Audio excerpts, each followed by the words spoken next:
Muy ansiosos de escuchar acerca de ansiedad matemática, el desafío invisible en el aula. Bueno, esta expresión que es como nueva para muchos, que empezamos a escuchar hace un par de años, muchos educadores, probablemente muchos no sepamos de qué se trata o cómo identificarla. Lo que sí sabemos que pasan cosas en el aula de matemática y si bien tenemos estudiantes que trabajan perfectamente dentro de las clases y hasta pareciera que lo hacen con naturalidad, operan y demás, todos tenemos esos estudiantes, esos chicos que muchas veces hasta nos expresan que no les gustan las matemáticas. Algunos lo expresan, otros no expresan, pero les vemos la carita de sufrimiento o vemos después eh, los resultados, ¿no? En sus evaluaciones y demás, rendimiento bajo. Y bueno, necesitamos saber de qué se trata esto, cómo docentes podemos ayudar en este tema y bueno, para eso llamamos a alguien muy especial, alguien que sabe mucho de este tema. Nuestra invitada es Sandra Torresi. Sandra es directora de la carrera de psicopedagogía de la Universidad Favaloro, aquí en Argentina. Es miembro, yo lo traduje, a ver si está bien, de la Junta Directiva de la Sociedad de Cognición y Aprendizaje Matemático. ¿Está bien, Sandra? Sí. Es especialista en neuropsicología educacional, cognición matemática y enseñanza basada en evidencia.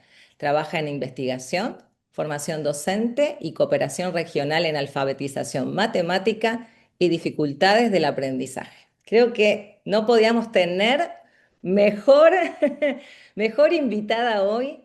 Te digo, Sandra, ay, no llego a ver ahora porque estoy compartiendo, pero somos un montón de educadores ávidos de escucharte y de que nos expliques. Yo voy a dejar de compartir esta pantalla, nos expliques qué es la ansiedad matemática. Bueno, buenas tardes a todos, un placer estar acá y qué suerte que somos muchos. Más allá de las presentaciones, que te agradezco muchísimo, Adriana, sepan que soy maestra, toda la vida he sido educadora, hace muchos años que nos conocemos y sabés muchas cosas de mi historia como educadora, así que bueno, esto lo he vivido desde distintos puntos de referencia, ¿no? Así que sí, es un problema, es una realidad, es una cuestión que tenemos que analizar juntos, pensar estrategias juntos. Así que bueno, me encanta la propuesta y me encanta compartir con ustedes algunas conceptualizaciones que creo que son importantes. ¿Sí? Bueno, empezamos, ¿les parece bien? Sí, ¿Sí? perfecto. Vamos a escucharte con atención, vamos a tomar nota y al final, Sandra, seguramente va a haber preguntas para hacerte.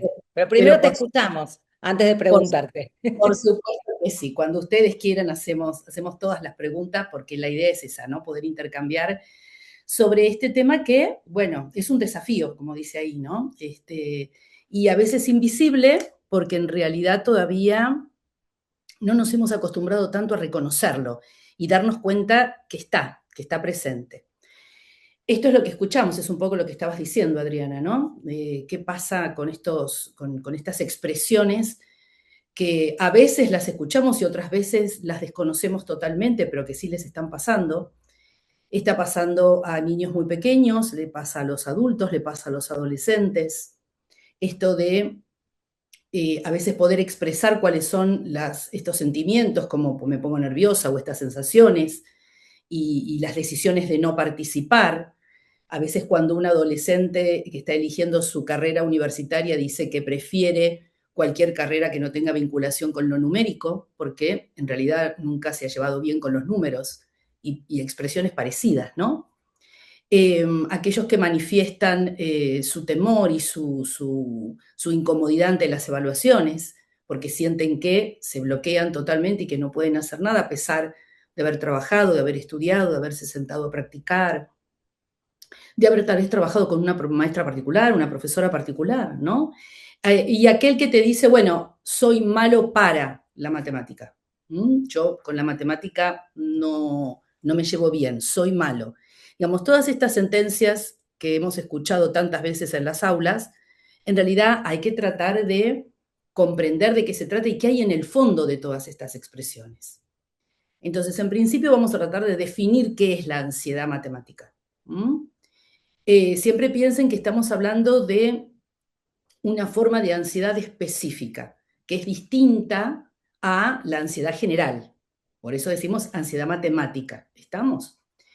En definitiva, es una respuesta emocional. Siempre va a ser una respuesta emocional absolutamente negativa frente a cualquier situación en la que estén involucrados los números. Por eso es específica de lo numérico. Es una ansiedad que se va a dar frente a situaciones numéricas.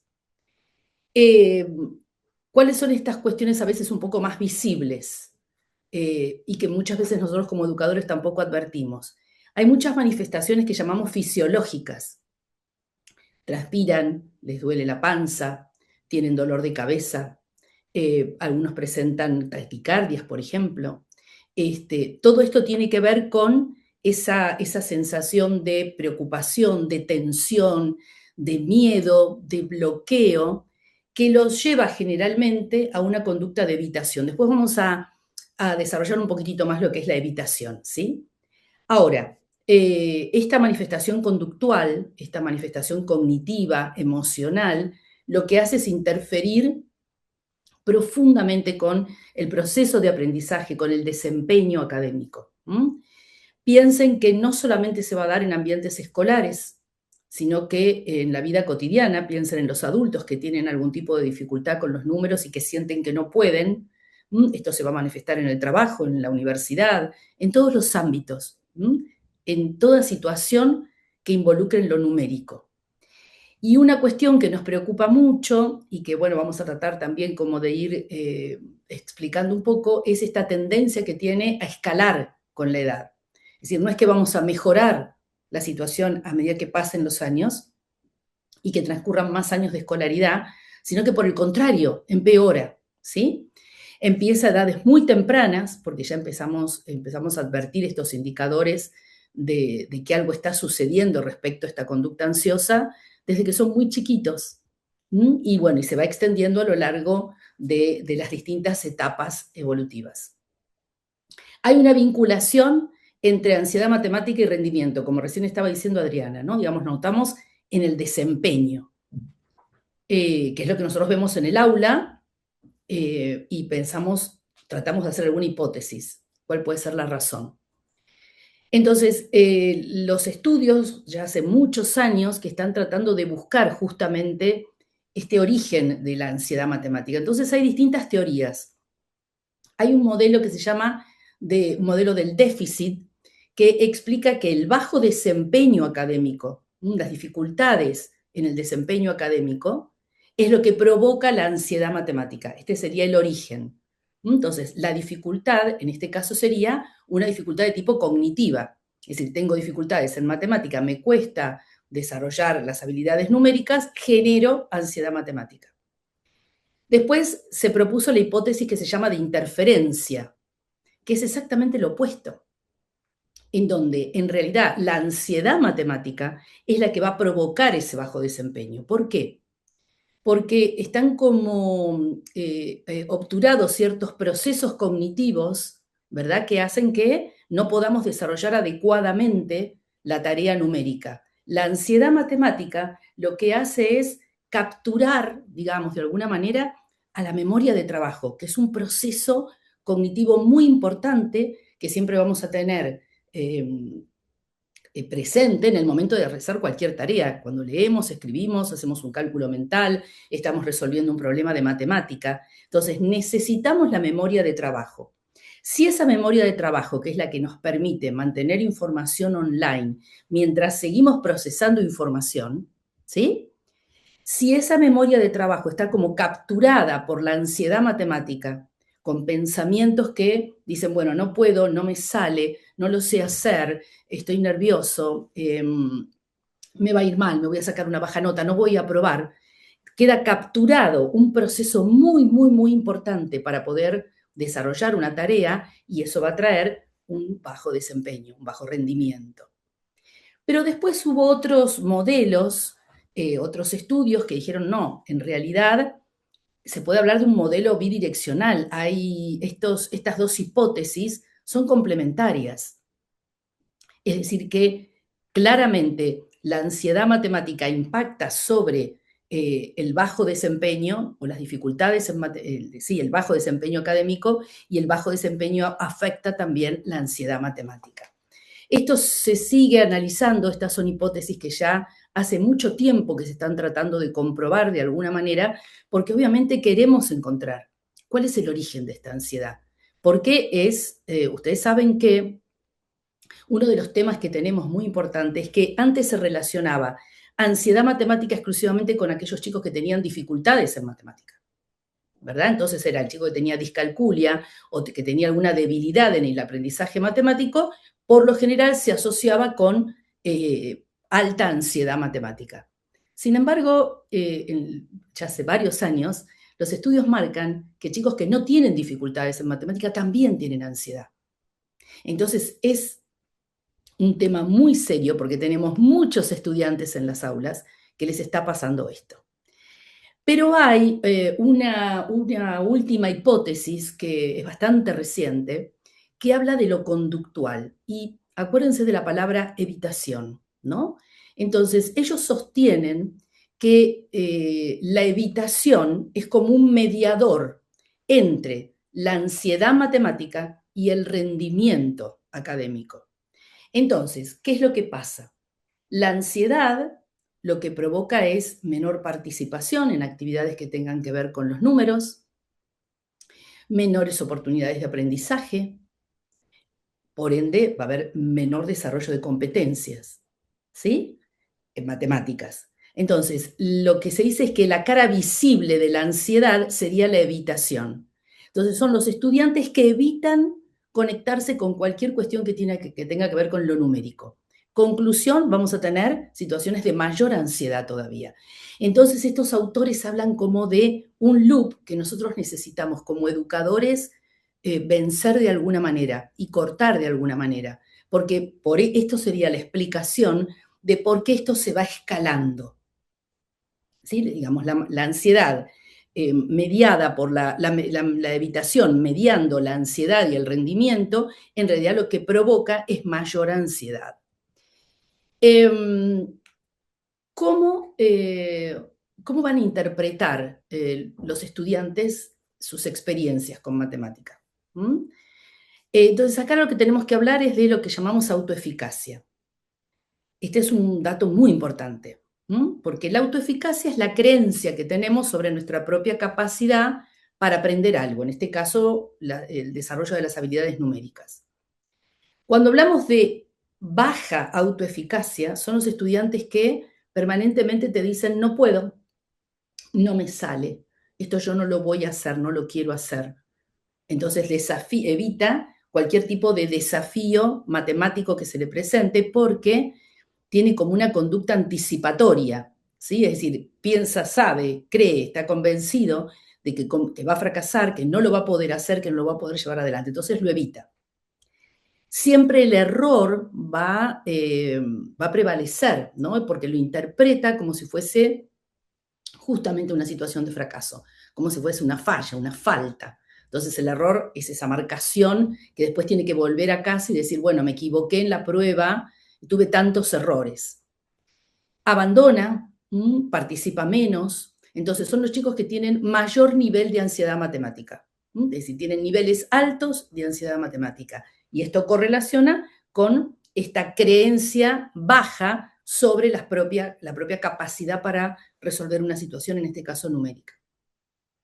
Cuando hablamos de autoeficacia es exactamente lo opuesto. Es el chico que tiene confianza y que piensa que tiene los recursos cognitivos necesarios para poder resolverlo. Entonces es como que todo fluye mucho mejor, acepta el desafío, entiende cuando tal vez algo le cuesta un poco, pide ayuda, ¿sí? Pide ayuda, sabe que puede pedir ayuda a su maestro, a sus compañeros. Digamos, la actitud frente a la situación numérica que tiene que resolver es totalmente diferente, tiene más recursos y no solo que tiene más recursos, sino que confía en esos recursos, ¿no? Persevera, es ese chico que intenta seguir resolviendo la situación, que a pesar de que tal vez presenta algún obstáculo, lo mismo insiste y trata de resolverlo. Participa mucho, argumenta, es ese chico que pregunta, que permanentemente está tratando de resolver la situación. Obviamente, en este caso, los niveles de ansiedad matemática son menores, ¿sí? Entonces, piensen en lo que es la autoeficacia. Perdón, ¿no? Digo, nosotros como docentes, cuando vemos que hay chicos con dificultades, ¿no? De este tipo, por ahí también tendríamos que proveerles de otro tipo de ejercicios o de alguna ayuda, de mostrarle por ahí los procedimientos, trabajar con números más pequeñitos, ¿no es cierto? Totalmente. Esos son todos los apoyos que necesitan los chicos que tienen este tipo de dificultades.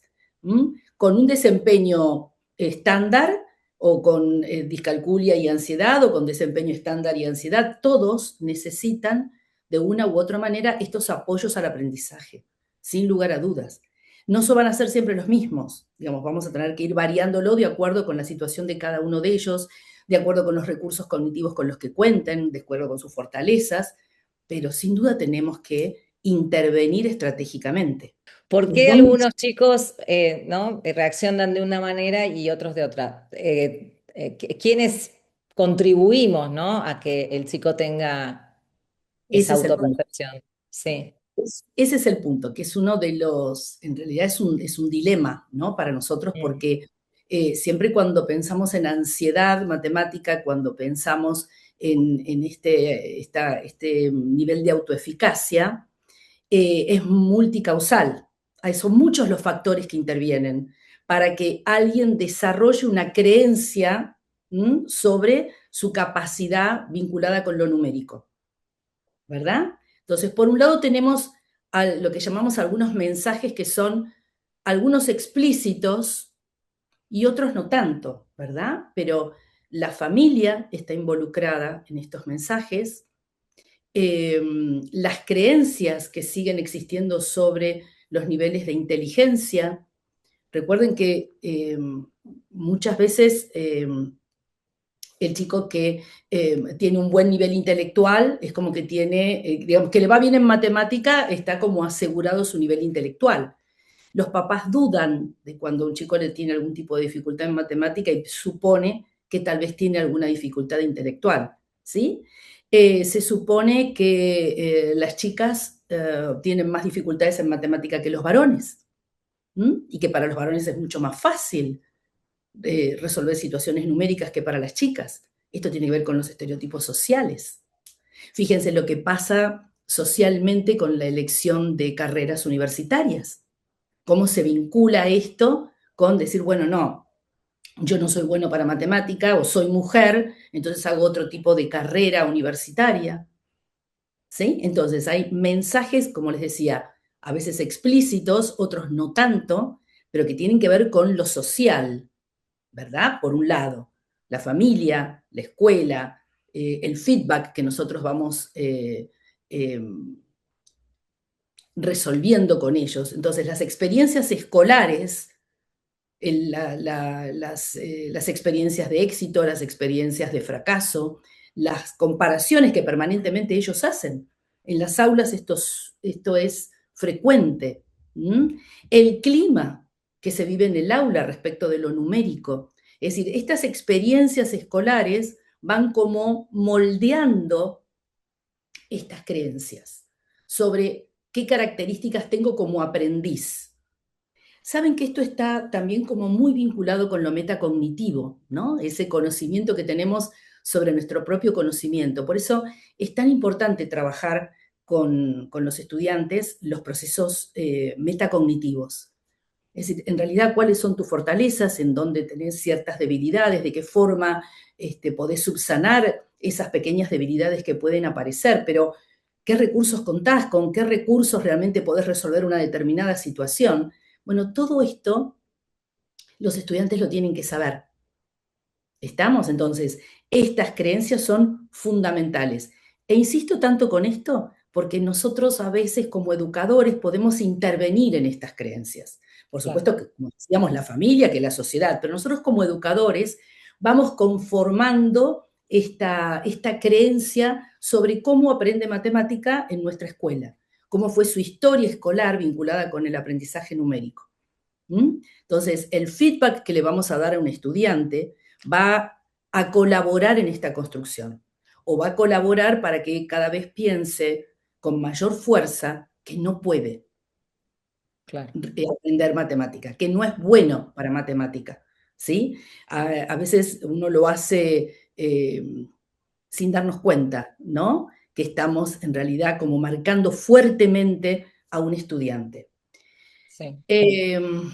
Otro punto muy importante es que, bueno, estamos hablando de la ansiedad matemática de los chicos, de los adolescentes y de otros, pero tenemos que hablar también de la ansiedad matemática de nosotros como educadores.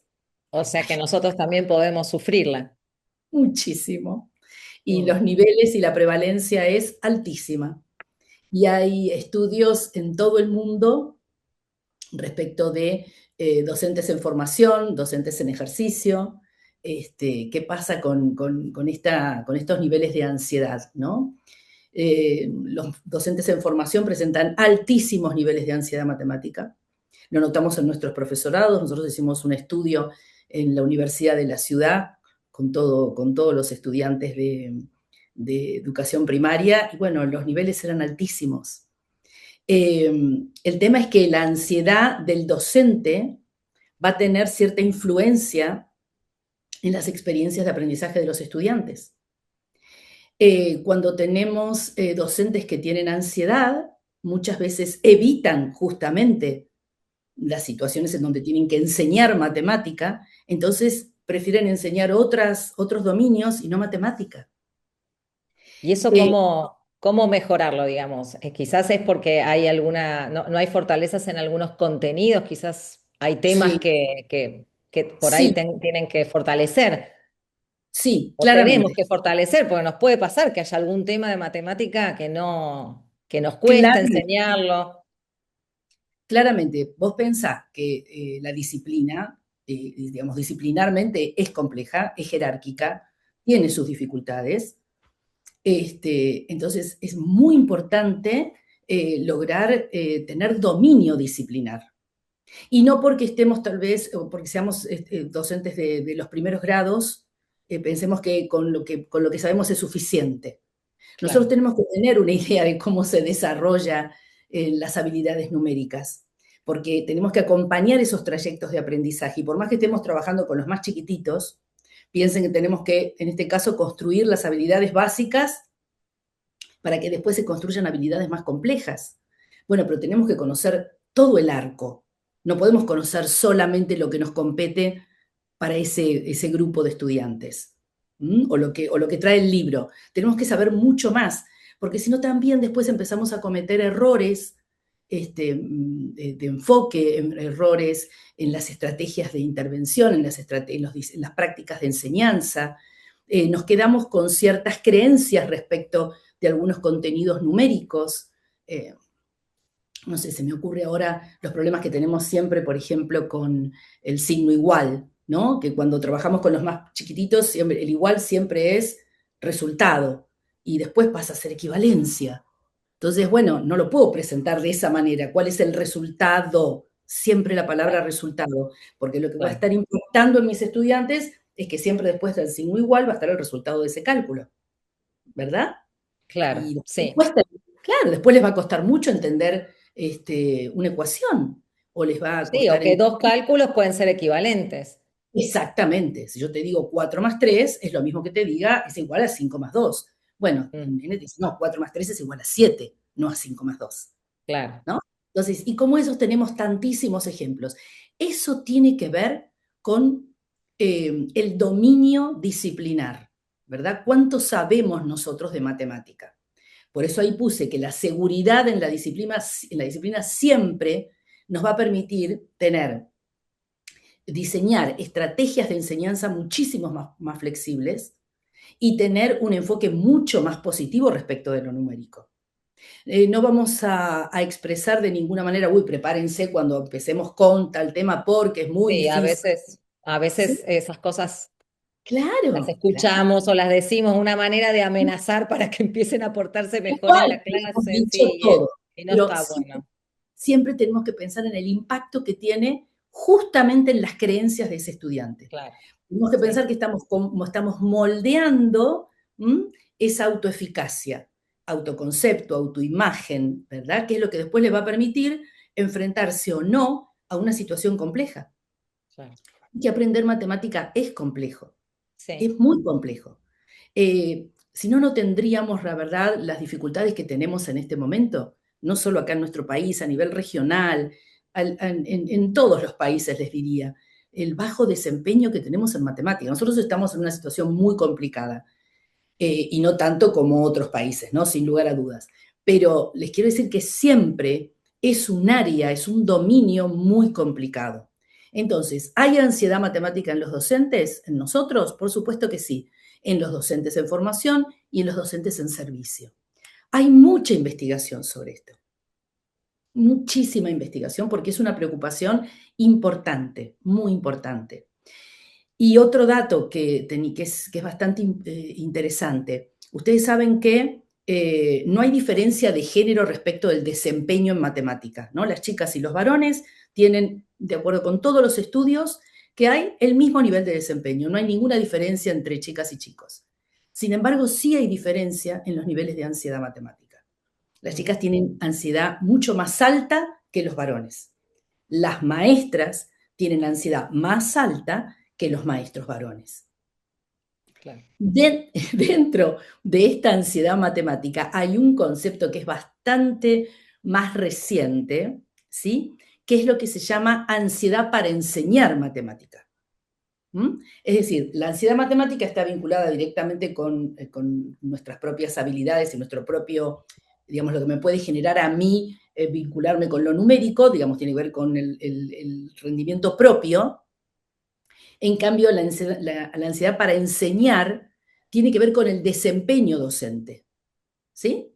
Se relacionan, obviamente, pero hay mucha investigación sobre esto porque es más que interesante, porque la actitud positiva, digamos, en este estudio, por ejemplo, concluyen esto, que la actitud positiva hacia la matemática que tienen los docentes, acá eran docentes en servicio, acá no eran en formación, todos eran en servicio y una gran cantidad de docentes se evaluaron, siempre se van a relacionar con niveles más bajos, tanto de ansiedad matemática como de ansiedad para enseñar.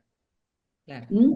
Y la confianza que tenemos como educadores es un protector. Es decir, los niveles de confianza que yo tengo en mi propia metodología, mi propio enfoque didáctico, lo que yo sé sobre disciplinarmente, lo que sé sobre las estrategias de enseñanza, las prácticas de enseñanza efectivas, funcionan como protectores. Por eso, digo, la formación docente, la actualización docente se fundamenta en esto, debería fundamentarse en todo esto. ¿Sí? Sí, Entonces, seguro. me parece que son puntos muy importantes porque un docente se pregunta esto, ¿no? Cuando estamos hablando de ansiedad para enseñar, se pregunta por un lado si lo va a explicar bien, ¿m? Pero lo que más le preocupa al docente es si los chicos van a aprender. Quienes están con altos niveles de ansiedad para enseñar, ¿no? La preocupación es, por un lado, lo voy a explicar bien, es decir, cuento con los recursos pedagógicos para desarrollar adecuadamente este tema, pero el otro que está vinculado directamente con los nenes, la pregunta y la duda y el temor es, ¿van a aprender a través de lo que yo estoy haciendo? ¿Realmente van a aprender? Yo creo que nuestros antiguos maestros no pensaban en esto, ¿eh? O no sé si no se analizaba o realmente no lo pensaban porque confiaban plenamente en su capacidad como docentes. Acuérdense que antes se suponía que, digamos, si yo enseño bien, el chico va a aprender. ¿Se acuerdan de esto? Como soy buen docente y como tengo una buena metodología, mis estudiantes van a aprender. Bueno, en definitiva, a lo que apuntamos con todo esto que les estaba explicando, es a decir, bueno, tenemos que, para sostener todas estas situaciones, tratar de pensar en aquellas intervenciones que tienen algún tipo de evidencia. ¿Mm? las intervenciones que tienen evidencia son aquellas que son efectivas, que en realidad promueven el aprendizaje. Nosotros necesitamos que un chico que tiene ansiedad matemática sienta que es competente, ¿verdad? Porque tal vez no tiene dificultades en cuanto a la construcción de las habilidades numéricas. Tal vez tiene ansiedad matemática, entonces necesitamos que sea competente, que sienta, que perciba que tiene competencia para poder desarrollar todo esto. Entonces, siempre vamos a tener que trabajar en tres dominios. Por un lado, los procesos cognitivos generales. Esto para todos los chicos, ¿no? Y para todos nuestros estudiantes. Necesitamos trabajar los procesos de atención, los procesos de memoria, las funciones ejecutivas que nos permiten tener un objetivo, planificar, desarrollar una estrategia, ejecutar y después revisar lo que hicimos, organizar una tarea. Digamos, estos son todos procesos de tipo general que van a estar involucrados en el desarrollo de las habilidades numéricas o en la lectura o en la escritura, en todo. Los necesitamos siempre. Poder poner el foco, prestar atención a lo que estamos haciendo, iniciar la tarea, etc. Pero después hay procesos de tipo específico, y ahora sí volvemos a lo numérico, ¿no? Es decir, esos procesos que tienen que ver directamente con un dominio, con un área específica. En este caso, las habilidades numéricas, aprender matemática, los procesos matemáticos. Vamos desde los más básicos hasta los que todavía son un poquitito más complejos. Pero desde contar, estimar, comparar, relacionar, categorizar, determinar, identificar patrones, resolver problemas, calcular, descomponer, entender el sistema posicional. Todos esos son procesos de dominio específico. Pero no nos podemos olvidar del dominio afectivo. Digamos, los procesos generales, los procesos específicos en la escuela y los procesos afectivos. Es decir, estas creencias, esto que estamos diciendo de desarrollar o no desarrollar conductas evitativas, por ejemplo, las cuestiones motivacionales. Es decir, todos estos aspectos están involucrados en lo que nosotros llamamos apoyos al aprendizaje matemático. Esto lo tenemos que integrar para, como vos decías, Adriana, decir, bueno, ¿de qué forma voy a brindar apoyo al aprendizaje? ¿Sí? Entonces, por un lado, las evaluaciones tempranas siempre nos van a ayudar mucho.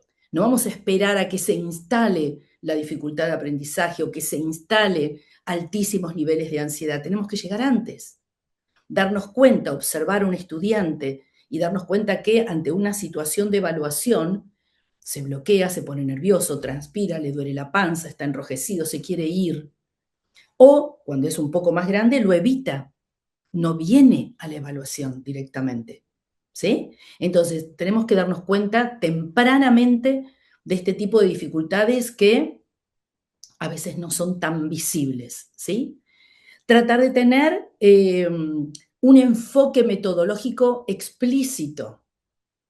El enfoque explícito lo que nos ayuda es a modelar nuestro propio, digamos, modelar cómo estamos pensando cuando estamos resolviendo una determinada actividad, sea simple o sea un poco más compleja, digamos, modelo es como si yo verbalizara mi pensamiento, entonces estoy modelando, no es que estoy mostrando un procedimiento fijo y rígido, ¿eh? Esto no es enseñanza explícita. La enseñanza explícita no es instrucción, es modelado para que el chico pueda ver cuáles son las estrategias que utilizo, cómo el pensamiento en realidad avanza y retrocede y volvemos a pensarlo de otra manera hasta que logramos una respuesta. Entonces, modelamos, después practicamos, digamos, se hace una práctica guiada con un buen feedback. Practicamos en forma colectiva, practicamos en pareja, intercambiamos y después hay siempre una práctica individual autónoma. Eso es la enseñanza explícita, ¿verdad? Las intervenciones sistemáticas, graduadas, donde en realidad articulamos adecuadamente para que puedan construir estas habilidades numéricas con la menor ansiedad posible y que no sientan que nunca llegan o que nunca pueden, no terminan de entender un contenido que ya estamos en el siguiente. Entonces, las intervenciones tienen que estar absolutamente organizadas, graduadas, sistematizadas. El monitoreo de progresos es fundamental, y las intervenciones con la mayor adaptación posible a el contexto en el que estamos trabajando. Lo que vos estabas diciendo, Adriana, tal vez este chiquito que sabíamos que tenía un diagnóstico de discalculia y de ansiedad matemática, ponerlo en la misma situación que sus compañeros, darle 4 divisiones por 2 cifras, cuando él no podía entender qué era dividir en realidad, porque su mayor dificultad estaba en entender el significado del número. Por eso él multiplicaba 50 por 32, ¿verdad? Y seguía multiplicando de la misma manera. Claro, Y podía seguir haciéndolo. Si la hoja era más larga, él hubiese seguido, claro. porque era lo que les decía, él lo quería resolver. Entonces, las intervenciones adaptadas son fundamentales.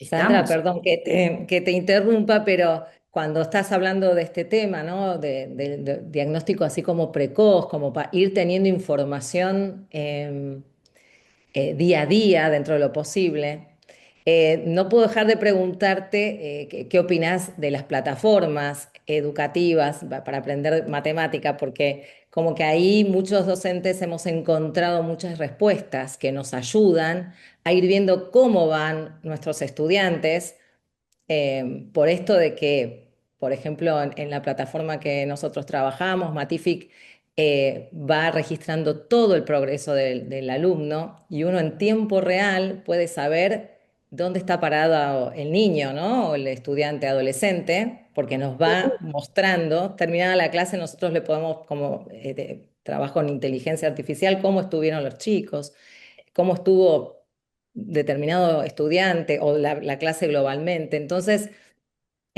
podemos ir tomando decisiones y de repente, para aquellos chicos que necesitan por ahí trabajar con un rango numérico menor, podemos nosotros, ¿no? Elegir, decimos, bueno, estamos trabajando con 4 cifras.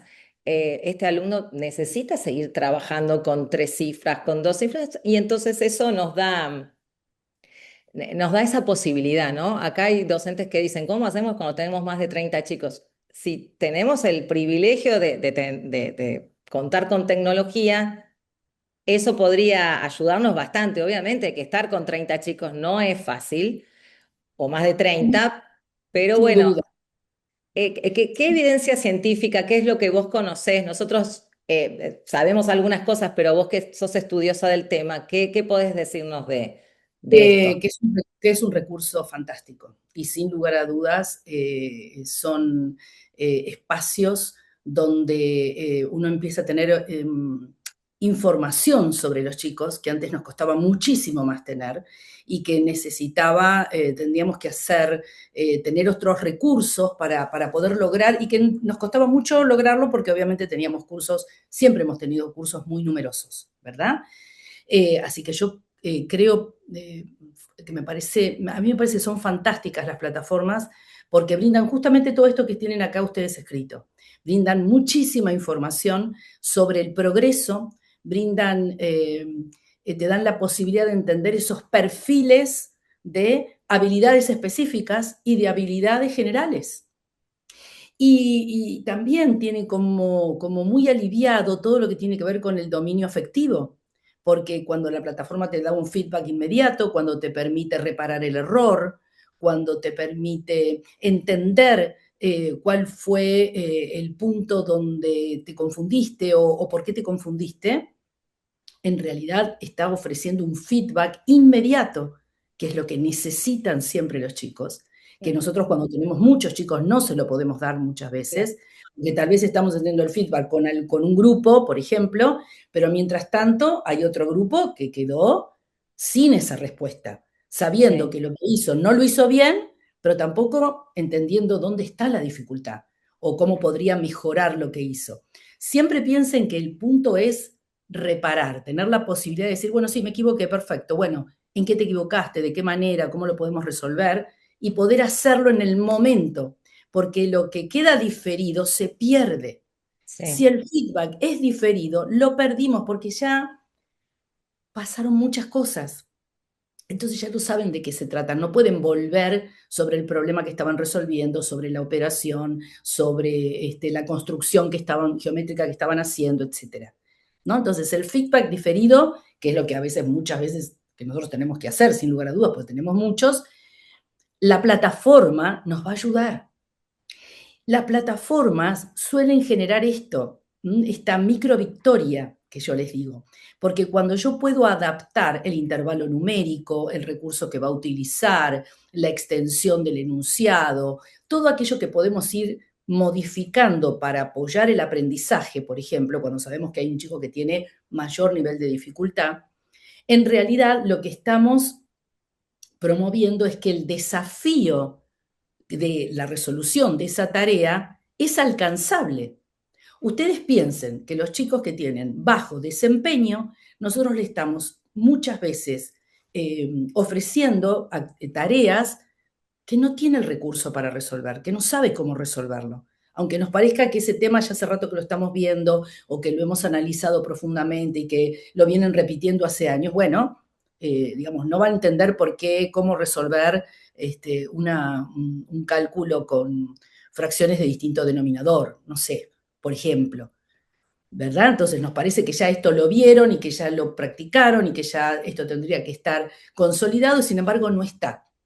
Entonces, estos desafíos pequeñitos, que los llamamos micro victorias, la plataforma lo ofrece.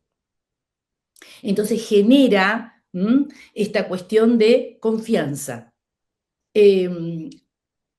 Los chicos en la plataforma se sienten menos cuestionados.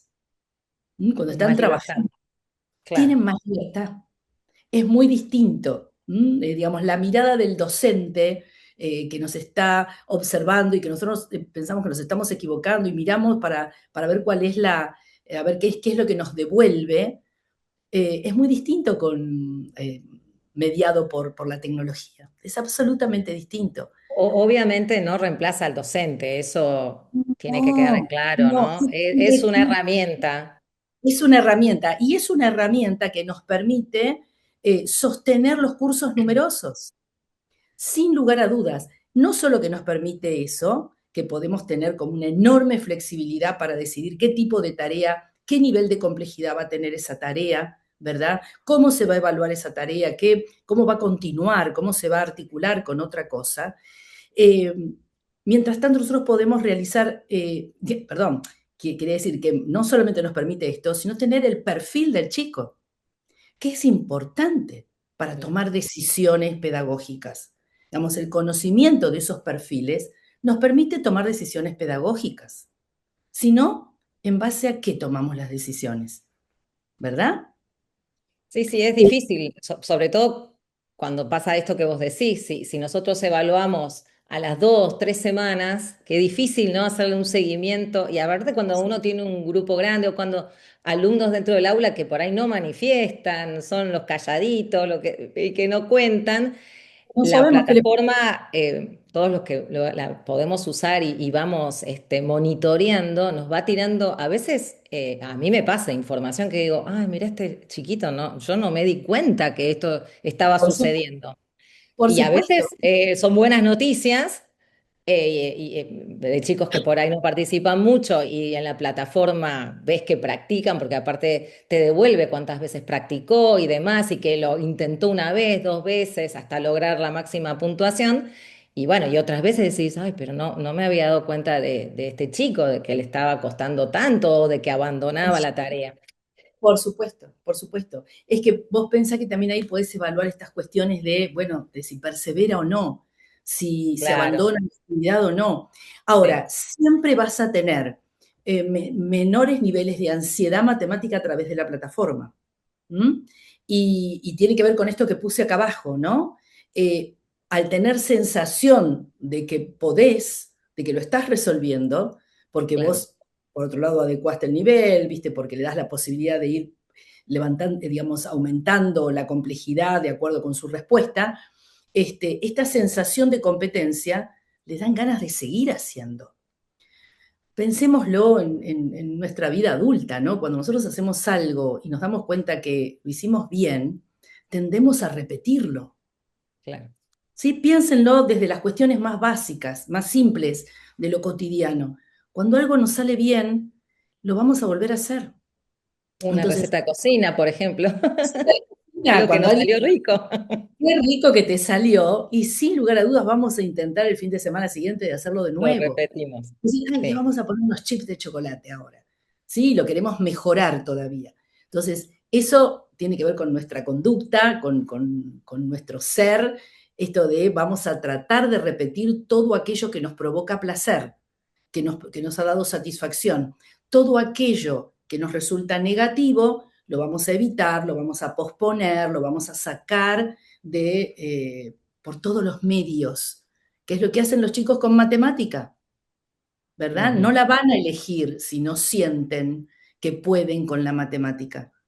No la van a elegir si sienten que es difícil, que siempre necesitan ayuda externa, que siempre hay un profesor, una maestra particular para ayudar y para colaborar, porque si no, no pueden rendir el examen, ¿verdad? Entonces tenemos que romper con ese círculo de alguna manera y pensar que hacer matemática es fantástico y que nosotros como educadores tenemos la posibilidad de diseñar trayectorias en las que podamos desarrollar las habilidades numéricas en forma fluida. Lo que necesitamos es eso, es fluidez en matemática. Realmente poder ir como encadenando cada uno de los contenidos, dándonos cuenta de lo importante que es, como docentes digo, ¿no? Dándonos cuenta de lo importante que es la matemática temprana, aquello que iniciamos en nivel inicial, que va a ir avanzando en el primer ciclo, la importancia que tiene de construir esas habilidades para después avanzar sobre la matemática más compleja. Bueno, por eso digo, tenemos muchas cuestiones vinculadas con formación docente. Hay mucho que hablar respecto de esto, este, y entender que realmente es un mundo fantástico, que nosotros tenemos que lograr que nuestros estudiantes lo disfruten, lo vivan de otra manera, y entiendan que es muy bueno hacer matemática, que está a Claro. nuestro alrededor, que nos ayuda a resolver infinita cantidad de cosas, ¿verdad? Y que tenemos recursos como docentes que nos ayudan mucho. Por ejemplo, lo que vos estás diciendo, Adriana. Mm. Digamos, las plataformas ayudan muchísimo, sin lugar a dudas, por muchas razones. Bueno, Sandra, yo no te puedo explicar lo que es el chat. La gente ha ido participando y hablando mientras vos hablabas. Acá hay un mensaje que te lo quiero leer porque dice, Sandra, sos una genia, te agradezco mucho todo lo que nos estás diciendo. Y dice que esto da para más webinars. Y sí, porque, Sí, bueno, es sí, un temón. Yo creo que muchos de los que estamos acá amamos las matemáticas, pero siempre nos encontramos, ¿no? Con dificultades. Creo que uno de los desafíos es seguir capacitándonos, hacer matemática nosotros, ¿no? Los docentes, sentarnos y empezar también a disfrutarla para que eh, nada, esto se transmita a los chicos. sí, sí, mira, ¿sabés qué es fantástico lo que estás diciendo, Adriana? Esto de empezar a disfrutarla. Yo también la empecé a disfrutar hace algunos años cuando empecé a entender cómo aprendíamos matemática. Eso fue lo que me gustó de la matemática, ¿no? No estamos hablando de funciones lineales o de trigonometría, estamos hablando de que somos partícipes del desarrollo de las habilidades numéricas de los chicos. Y esto es maravilloso. Esto es maravilloso. Y darse cuenta que nacemos con la predisposición para desarrollar lo numérico, que lo compartimos con los animales, lo que pasa es que nosotros lo simbolizamos, ¿no? Entonces, tiene esta cosa que les diría que es prácticamente mágico, cómo un nene va aprendiendo lo que es el mundo numérico, a entender la numeración, las relaciones de los números, las operaciones, todo lo que puede hacer con los números. Hay cosas preciosas, existe lo que se llama la matemática temprana, ¿no? Que tiene que ver con lo que hacen las familias. Ustedes saben que el nivel de desempeño de los chiquitos de nivel inicial es totalmente diferente. Se diferencian los nenes que han tenido algún tipo de estimulación en su casa respecto de lo numérico, desde lo informal, digo, no nada estructurado, pero que el número está presente en la vida cotidiana, en un nene muy chiquitito, el desempeño de esos nenes es muy distinto en la escuela respecto de aquellos que nadie les habla de los números, porque da la Claro. impresión de que los números son Se para aprenden en la predecir. escuela nada más. Dependen de No, la escuela, claro, claro. Entonces hay tanto para aprender de cómo aprendemos a contar, cómo aprendemos a calcular, el enfoque, qué metodología utilizamos para enseñar, por qué por qué usamos pocas rectas numéricas cuando deberíamos usarla más, profundamente, claro. mucho más, ¿a qué se Mm. debe eso? Entonces, cuando uno empieza como docente a entender, por ejemplo, ¿qué voy a saber de mi estudiante cuando le tomo un dictado de números? Como a Emma, como la niñita que Claro, está todo lo que viendo, revela, ¿no? todo lo que revela ese dictado de números de cómo ella procesa la información. Claro. Procesa esa información que, bueno, básicamente es, me dicen un número y yo tengo que traducirlo en símbolos, en dígitos. Ay, Así que Sandra, nos quedaríamos horas y te digo que la gente dice lo mismo.